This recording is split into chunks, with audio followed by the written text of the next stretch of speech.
Parte 3. Antes de la erosión de la sombra, las barreras físicas como puertas y paredes no tenían ningún significado. Paredes de piedra, puertas de madera desgastada, mesas de metal. Se colocaban aquí y allá como los juguetes de un niño de valor cuestionable.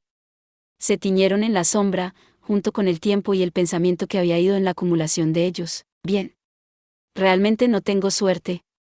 Pensar que ni siquiera sé si el juicio fue superado o no. El individuo acostado en la cama dejó escapar comentarios tan profundamente sentimentales mientras miraba distraídamente a la residencia que se estaba erosionando así desde el centro de la habitación que estaba siendo engullida por la sombra. La voz no estaba nerviosa. No hubo ninguna sorpresa por la presencia de la sombra en absoluto.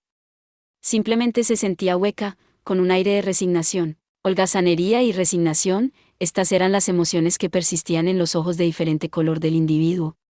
Sin embargo, en un grado que otros no podían ni siquiera empezar a suponer, él sentía profundamente y con gran longitud el peso ponderado de meses y años a medida que pasaban. Había mantenido la lucha durante un largo periodo de tiempo, solo para llegar finalmente a la vacuidad y la resignación.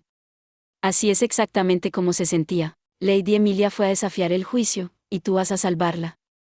Esto, y eventualmente, inevitablemente, la situación cambiará.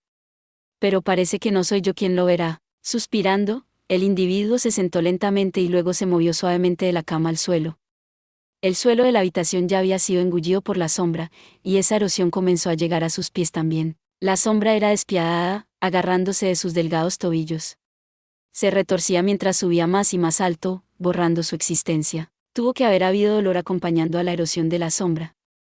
Sin embargo, como la sombra invadió la carne de sus piernas, el color de la cara del individuo no cambió en absoluto.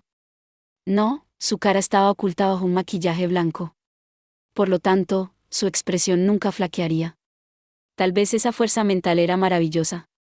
O simplemente loca. Cuando la sombra se tragó sus piernas por completo, la erosión llegó a sus caderas. Durante ese tiempo, el individuo desató las vendas que envolvían la parte superior de su cuerpo, revelando las dolorosas heridas que quedaban en su flexible carne. Dejó caer las vendas manchadas de sangre a sus pies. Sin ver cómo eran engullidos por la sombra, el individuo extendió una mano hacia la cama. Movió la almohada a un lado y recogió lo que estaba debajo. Luego, muy tiernamente, lo sostuvo en su pecho, un libro con cubierta negra, sin título. Lo abrazó como un ser querido. Era como si el libro en sí fuera alguien que le importaba mucho. Sus labios carmesí se convirtieron en una extraña sonrisa mientras su voz escuchaba como un susurro. Si es el infierno el que has elegido, es allí donde te saludaré. Si caminas por el camino del infierno, con gusto te acompañaré.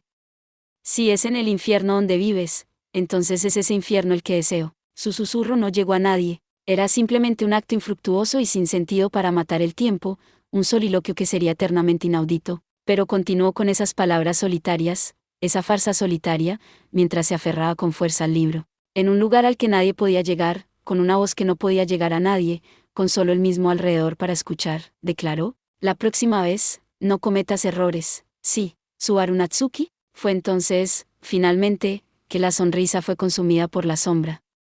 El libro cayó al suelo, y todo se hundió en la oscuridad y se desvaneció. Fin. Gracias por ver. Si te gustó este contenido, no olvides darle like, compartir y suscribirte para más videos similares. Nos vemos en el próximo video.